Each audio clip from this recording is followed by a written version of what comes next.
اعوذ باللہ من الشیطان الرجیم بسم اللہ الرحمن الرحیم وَلَقَدْ خَلَقْنَا الْإِنسَانَ مِنْ صَلْصَالٍ مِّنْ حَمَإٍ مَّسْنُونٍ۔ پیچھے اللہ رب العزت نے کائناتی نشانیاں بتائیں، دنیا میں جو ہم کو نظر آتا ہے، دنیا میں جو موجود ہے، جس کا ہم سے واسطہ پڑتا ہے اور جس سے ہمیں فائدہ ہوتا ہے، تو ان کو اللہ رب العزت نے بطور نشانیوں کے ذکر فرمایا، اپنی وحدانیت کی، اپنی عظمت کی، اپنی قدرت کی۔ آگے اللہ رب العزت انسانوں کے اپنے اندر، انسانوں کی پیدائش میں، انسانوں کے پالنے میں، انسانوں کی اپنی خصوصیات و صفات میں جو اللہ رب العزت کی وحدانیت کے دلائل ہیں، اللہ رب العزت کی قدرت و عظمت کے دلائل ہیں، تو اس لیے اللہ رب العزت اب اس کو بیان فرما رہے ہیں کہ انسان کو ہم نے کیسے پیدا کیا اور کن مراحل سے گزارا، اور اس کو انسان کو کیا مرتبہ عطا کیا، اور اس کے مقابلے میں شیطان اور جنات کا بھی ذکر فرمایا ہے تاکہ انسان اپنے دشمن کو پہچانے۔ تو فرمایا کہ وَلَقَدْ خَلَقْنَا الْإِنسَانَ مِنْ صَلْصَالٍ مِّنْ حَمَإٍ مَّسْنُونٍ، اور تحقیق ہم نے پیدا کیا انسان کو بجنے والی مٹی سے، سڑے ہوئے گارے سے، من صلصال من حمأ مسنون۔ صلصال کہتے ہیں بجنے والی مٹی، یعنی کہ جو مٹی سوکھ جاتی ہے، زیادہ تر تو آگ میں پک کر سوکھتی ہے، لیکن بعض اوقات تیز دھوپ سے بھی سوکھ جاتی ہے تو بجنے لگتی ہے، یعنی کہ بجنے کے قابل ہوتی ہے۔ اس کو اگر مارا جائے انگلی سے، ہاتھ سے یا لکڑی وغیرہ سے تو وہ بجتی ہے۔ تو صلصال بجنے والی مٹی یعنی کہ خشک، من حمأ مسنون، حمأ مسنون، حما کہتے ہیں کیچڑ کو، مسنون کہتے ہیں سڑے ہوئے کو،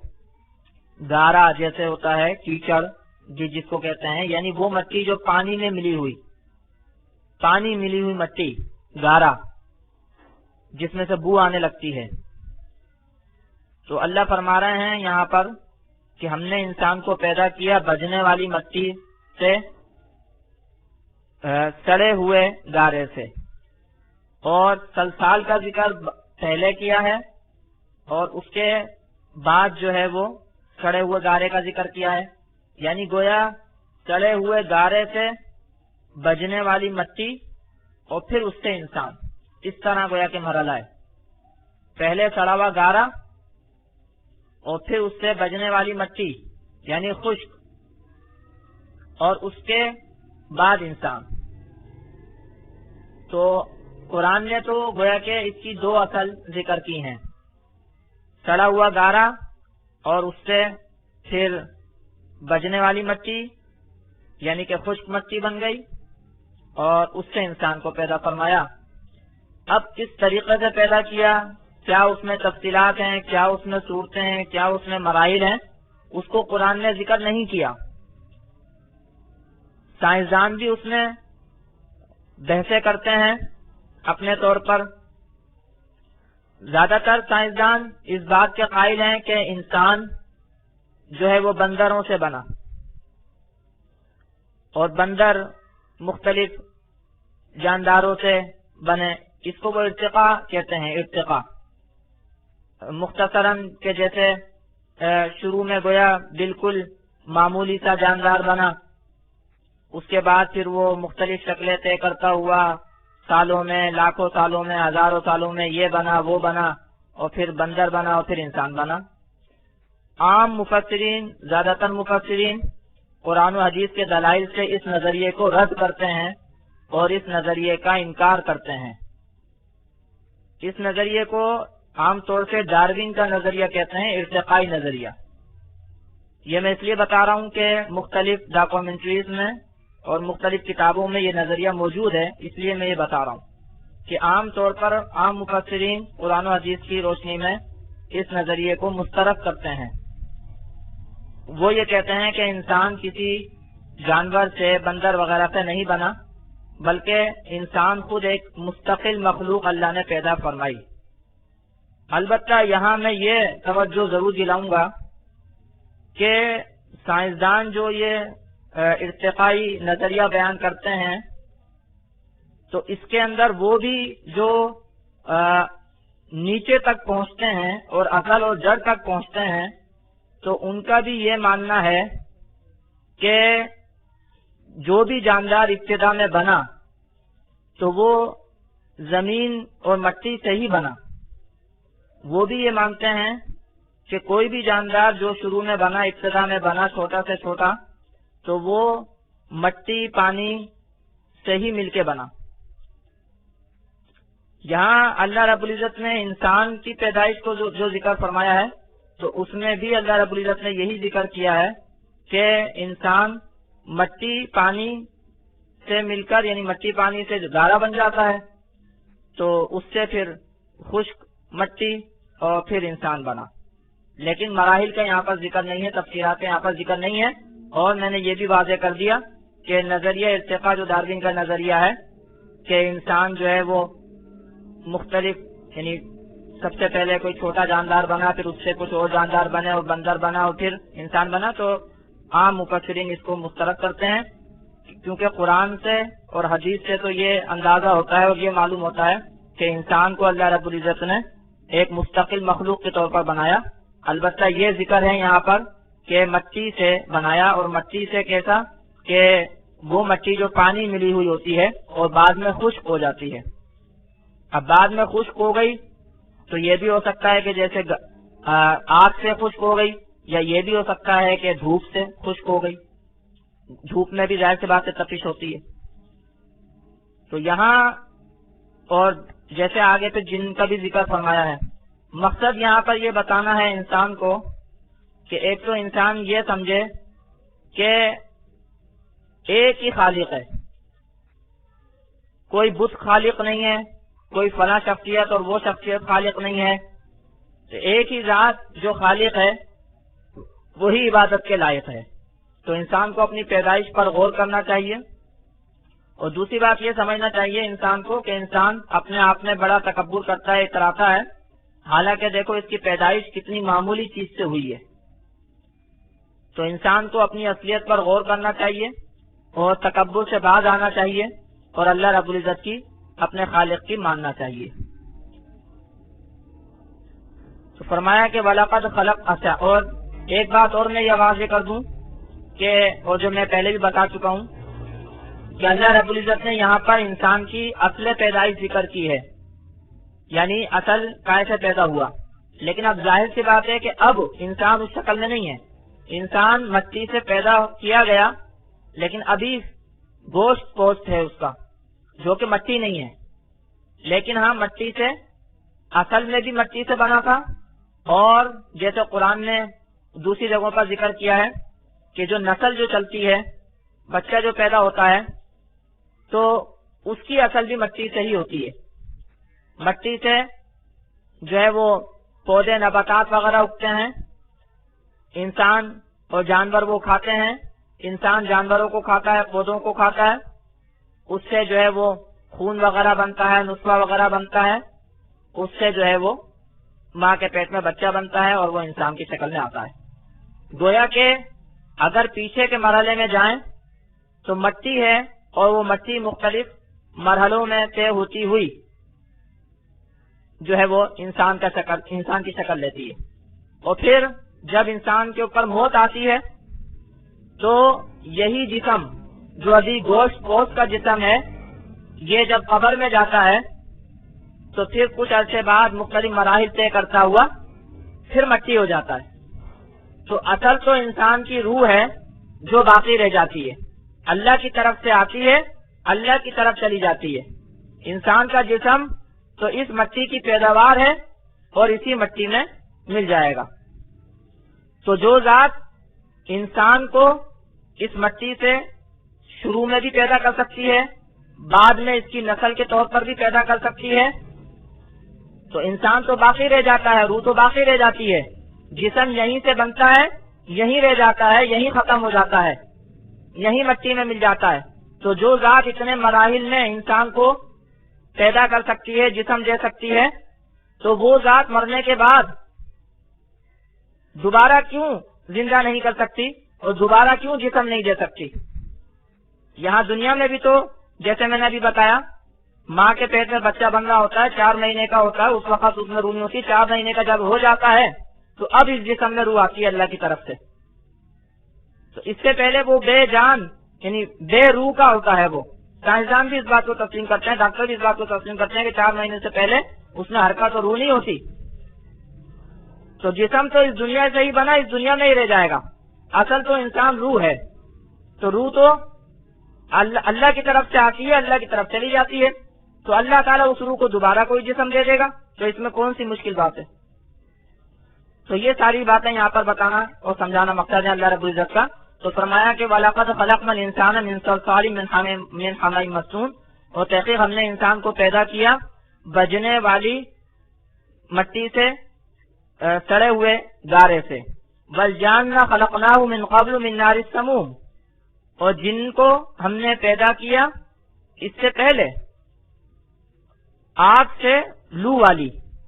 آگ لو والی یعنی جس کو ہم کہہ سکتے ہیں تیز گرم آگ، تیز گرم ہوا، وہ آگ جس میں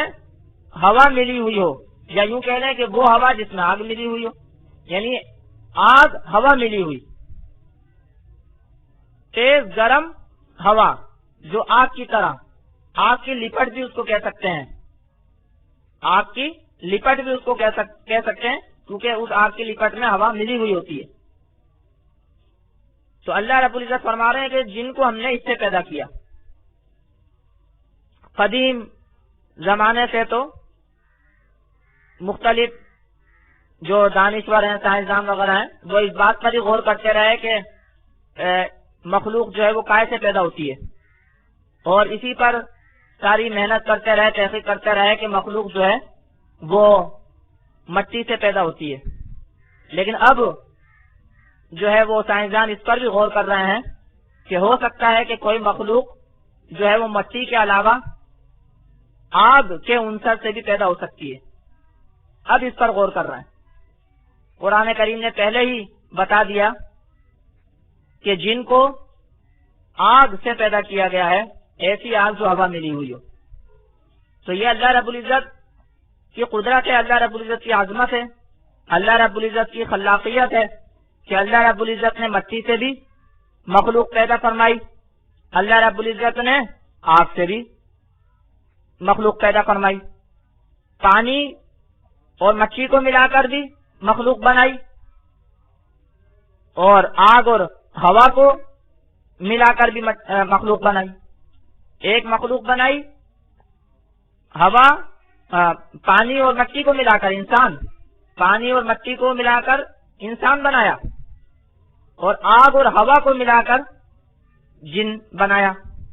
اور اس سے پھر آگے نسل چلائی۔ تو فرمایا کہ وَالْجَانَّ خَلَقْنَاهُ مِنْ قَبْلُ مِنْ نَارِ السَّمُومِ، اور جنوں کو ہم نے پیدا کیا اس سے پہلے، یعنی کہ انسانوں سے پہلے جنات کو پیدا کیا تھا، تو جنوں کو ہم نے پیدا کیا اس سے پہلے لو والی آگ سے۔ تو یہ اللہ رب العزت کی قدرت اور عظمت، اور میں نے اس کی کچھ تفصیل اور تشریح بھی اچھی طرح بتا دی۔ آگے فرماتے ہیں وَإِذْ قَالَ رَبُّكَ لِلْمَلَائِكَةِ إِنِّي خَالِقٌ بَشَرًا مِنْ صَلْصَالٍ مِنْ حَمَإٍ مَسْنُونٍ۔ آگے فرما رہے ہیں کہ جب ہم نے انسان کو پیدا کیا تو اس کو ایک اچھا مقام و مرتبہ دیا، اور فرشتوں کو اس کے آگے سجدہ کروایا اس کا مقام بتانے کے لیے۔ تو یہاں یہ بتا رہے ہیں کہ اللہ رب العزت یہاں یہ بتا رہے ہیں کہ انسان کو ہم نے اچھا مقام دیا، تو اور اس کے مقابلے میں جن نے اور ابلیس نے اس سے دشمنی کی، تو اس لیے اس انسان کو اپنا مقام پہچاننا چاہیے اور اپنے دشمن کو پہچاننا چاہیے۔ تو فرمایا کہ وَإِذْ قَالَ رَبُّكَ لِلْمَلَائِكَةِ، اور یاد کرو وہ جب کہا تیرے رب نے فرشتوں کو إِنِّي خَالِقٌ بَشَرًا مِنْ صَلْصَالٍ مِنْ حَمَإٍ مَسْنُونٍ، تحقیق میں پیدا کرنے والا ہوں انسان بجنے والی سڑے ہوئے گارے کی مٹی سے۔ فَإِذَا سَوَّيْتُهُ، پس جب میں اس کو برابر کر لوں وَنَفَخْتُ فِيهِ مِن رُوحِي، اور پھونکوں اس میں اپنی روح سے، فَقَعُوا لَهُ سَاجِدِينَ، تو پس گر پڑو اس کے لیے سجدہ کرنے والے۔ یعنی اللہ نے فرمایا کہ میں اس طرح کرنے والا ہوں، میں سڑے ہوئے گارے کی بجنے والی مٹی سے انسان بناؤں گا، تو جب میں اس کو ٹھیک کر لوں، درست کر لوں، بنا لوں، اور میں اس میں اپنی روح سے پھونک دوں۔ یہ جو فرمایا لِلْرُوحِ، من روحی، اپنی روح سے، یہ جو نسبت ہے اللہ رب العزت نے جو انسان کی روح کو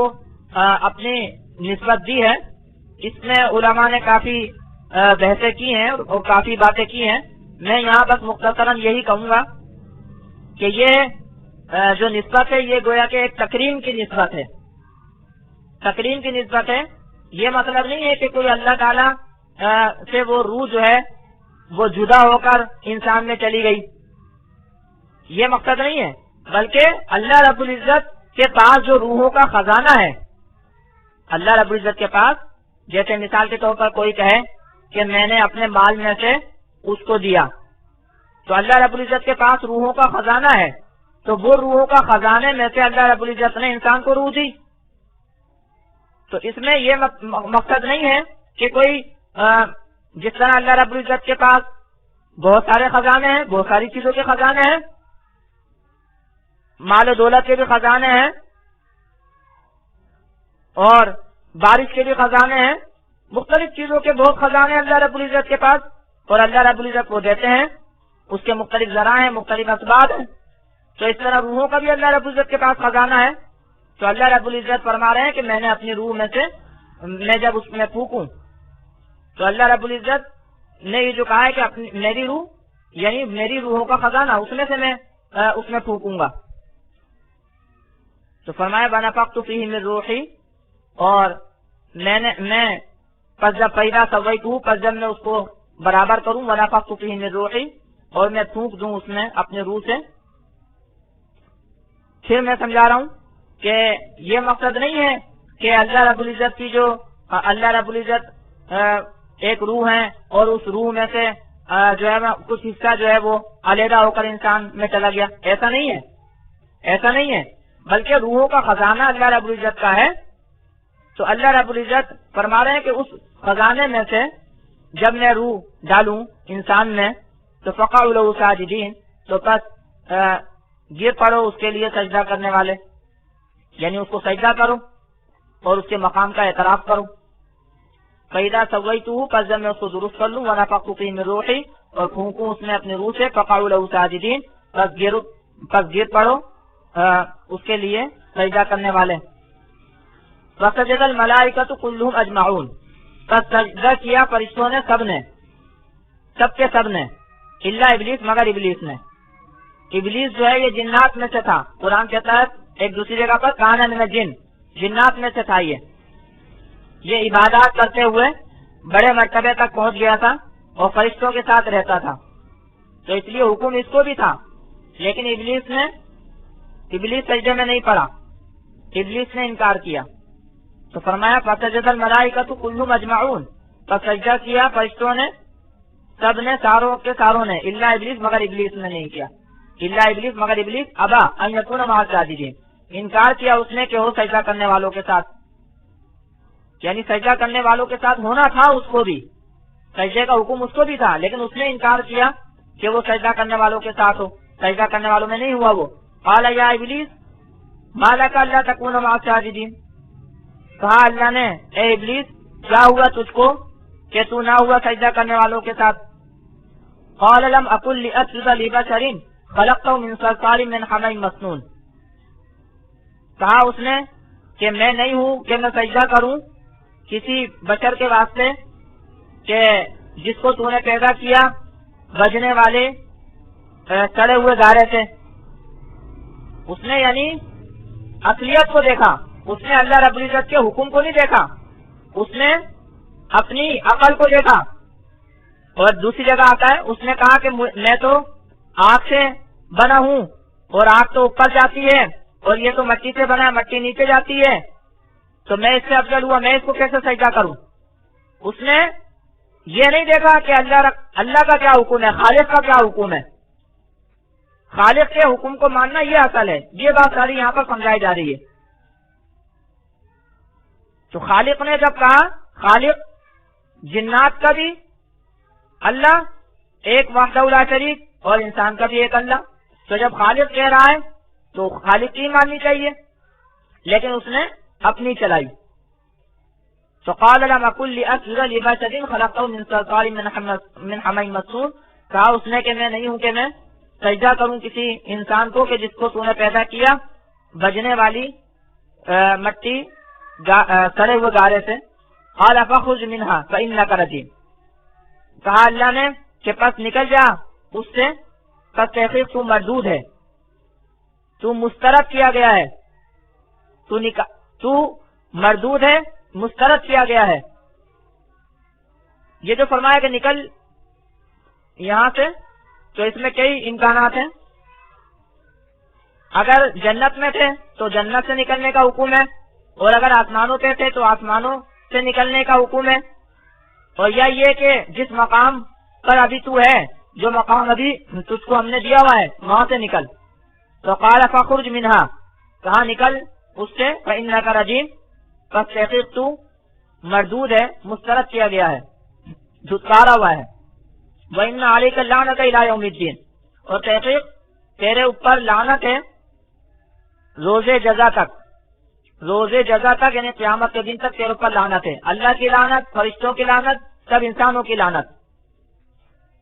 سب کی رحمت سے اور دعاؤں سے دور. وَإِنَّ عَلَيْكَ اللَّعْنَةَ إِلَىٰ يَوْمِ الدِّينِ، اور تحقیق تیرے اوپر لعنت ہے روز جزا تک. قال ربی فانظرنی الی یوم یبعثون، کہا اس نے کہ میرے رب بس مجھ کو مہلت دے اس دن تک کہ جس دن لوگ زندہ کیے جائیں گے، یعنی قیامت تک کے لیے مجھے مہلت دے.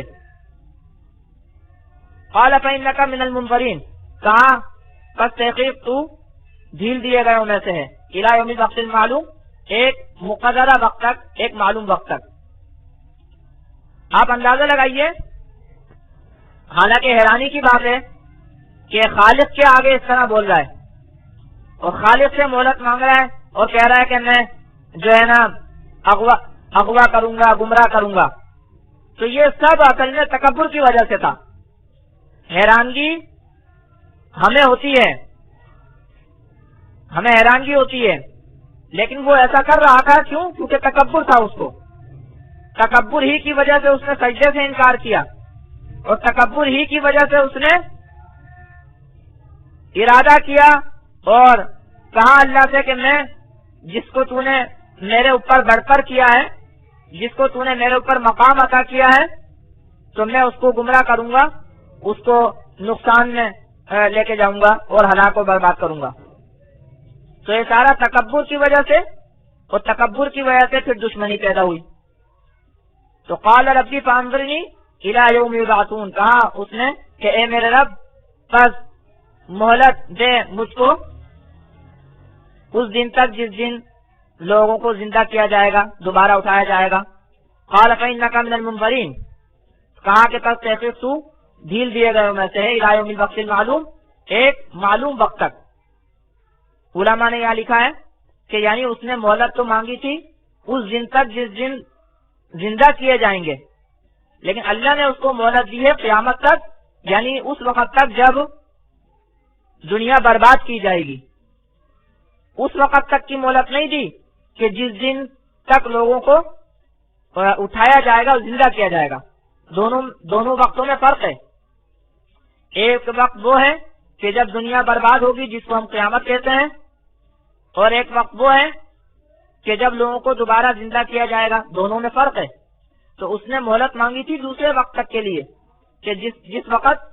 تک لوگوں کو اٹھایا جائے گا، زندہ کیا جائے گا، لیکن اللہ نے اس کو مہلت دی اس وقت تک جب قیامت قائم ہوگی، یعنی دنیا برباد کی جائے گی. تو اسی لیے یہ نہیں کہا کہ تو فرمایا الی یوم الوقت المعلوم، قال فإنک من المنظرین، کہا کہ کب تحقیق تو مہلت دیے گئے میں سے ہے، ڈھیل دیے گئے میں سے ہے، الی یوم الوقت المعلوم، ایک معلوم وقت تک. قال رب بما اغویتنی لأزینن لهم فی الارض ولأغوینہم اجمعین، کہا اس نے میرے رب اس طرف سے کہ تو نے مجھ کو گمراہ کیا، میں ضرور مزین کروں گا ان کے لیے زمین میں، اور میں ضرور گمراہ کروں گا ان کو سب کے سب کو. تو اس نے کہا کہ تو نے مجھ کو گمراہ کر دیا، یعنی تو نے مجھ کو اس راہ سے نکال دیا، تو اب میں ان کو گمراہ کروں گا اور جنت میں جانے سے روکوں گا کہ جن کی وجہ سے مجھ کو جو ہے نا وہ راندہ درگاہ ہونا پڑا۔ حالانکہ یہ بھی اس کی بیوقوفی تھی، ورنہ راندہ درگاہ جو ہوا تھا وہ اپنے انکار کی وجہ سے ہوا تھا، اپنے تکبر کی وجہ سے ہوا تھا۔ انسان نے تو اس کا کچھ نہیں بگاڑا تھا، انسان نے تو اس کا کچھ نہیں کیا تھا۔ تو فرمایا کہ قال رب بما اغویتنی، کہا اے میرے رب بما اغویتنی، اس سبب سے کہ تو نے مجھ کو گمراہ کیا، یعنی میرے اس مقام سے مجھ کو ہٹا دیا۔ لَأُزَيِّنَنَّ لَهُمْ فِي الْأَرْضِ، میں ضرور مزین کروں گا ان کے لیے زمین میں، یعنی مختلف چیزوں کو مزین بنا کر پیش کروں گا، وہ اسی میں لگے رہیں گے، وہ گمراہ ہوتے رہیں گے۔ وَلَأُغْوِيَنَّهُمْ أَجْمَعِينَ، اور میں ضرور گمراہ کروں گا ان کو سب کے سب کو، إِلَّا عِبَادَكَ مِنْهُمُ الْمُخْلَصِينَ، مگر تیرے بندے ان میں سے جو خالص کیے گئے، جن میں اخلاص ہوگا، جن کا تعلق تیرے ساتھ ہوگا۔ إِلَّا عِبَادَكَ مِنْهُمُ الْمُخْلَصِينَ، جو مخلص بندے ہوں گے، جو خالص کیے گئے، وہ ظاہر سی بات ہے ان کو میں اغوا نہیں کر سکوں گا، میں ان کو گمراہ نہیں کر سکوں گا۔ إِلَّا عِبَادَكَ مِنْهُمُ الْمُخْلَصِينَ، مگر تیرے بندے ان میں سے جو خالص کیے گئے، جو چنے گئے۔ قَالَ هَذَا صِرَاطٌ عَلَيَّ مُسْتَقِيمٌ، کہا یہ راستہ ہے مجھ پر سیدھا، یہ مطلب مجھ سے بچ کر کدھر جاؤ گے، سب کو آنا میری طرف ہی ہے۔ قال هذا صراط علی مستقیم، کہا یہ راستہ ہے مجھ پر سیدھا۔ ان عبادی لیس لک علیہم سلطان، تحقیق میرے بندے نہیں ہے تیرے واسطے ان کے اوپر زور۔ تو بہکا تو سکتا ہے لیکن تجھ کو زور نہیں ہوگا، زبردستی نہیں ہوگی، تیرے پاس طاقت اور غلبہ نہیں ہوگا۔ جیسے دوسرے کا قرآن میں آیا، وہ کہے گا کہ میرا تمہارے اوپر کوئی زور نہیں تھا، میں نے تو صرف تم کو بہکایا تھا۔ تو اللہ بھی یہی فرما رہے، ان عبادی لیس لک علیہم سلطان، تحقیق میرے بندے نہیں ہے تیرے واسطے ان کے اوپر زور غلبہ، الا من اتبعک من الغاوین، مگر وہ جنہوں نے پیروی کی تیری گمراہوں میں سے۔ مگر یہ کہ جنہوں نے پیروی کی تیری گمراہ ہو گئے تو ٹھیک ہے، تو ان کو لے جائے گا، تو ان کو گمراہ کر لے گا، لیکن زور تیرا کسی کے اوپر نہیں ہوگا۔ الا من اتبعک من الغاوین، مگر یہ کہ جنہوں نے تیری پیروی کی گمراہوں میں سے۔ وَإِنَّ جَهَنَّمَ لَمَوْعِدُهُمْ أَجْمَعِينَ، اور تحقیق جہنم ان سب کے وعدے کی جگہ ہے، جن کو تو گمراہ کرے گا تو ان کے لیے میرا فیصلہ یہ ہے کہ ان سب کے لیے جہنم ہے۔ وَإِنَّ جَهَنَّمَ لَمَوْعِدُهُمْ أَجْمَعِينَ، اور تحقیق جہنم ان کے وعدے کی جگہ ہے سب کے لیے۔ لَهَا سَبْعَةُ أَبْوَابٍ، اس کے لیے 7 دروازے ہیں، جہنم کے 7 دروازے۔ بعض مفسرین نے کہا ہے کہ یہ دروازے جہنم کے 7 طبقات ہیں، جہنم کے اوپر نیچے 7 طبقات ہیں، گویا کہ ہر طبقے کا ایک دروازہ۔ اور بعضوں نے کہا ہے کہ نہیں، ایک ہی جہنم ہے، اس کے 7 دروازے ہیں، لیکن پہلی والی تفسیر زیادہ بہتر معلوم ہوتی ہے کہ 7 طبقات ہیں اور ہر طبقے کا ایک دروازہ۔ لا 7 ابواب، اس کے 7 دروازے ہیں۔ لکل باب منہم جزء مقسوم، ہر دروازے کے لیے ان میں سے ایک حصہ ہے تقسیم کیا گیا، یعنی ہر دروازے میں سے جہنمیوں کا ایک طبقہ داخل ہوگا۔ جہنمی مختلف قسم کے مختلف اعمال کے اعتبار سے، تو ہر دروازے سے ایک حصہ جہنمیوں کا داخل ہوگا۔ تو اگر یہ طبقات سمجھے جائیں تو بھی وہی بات ہے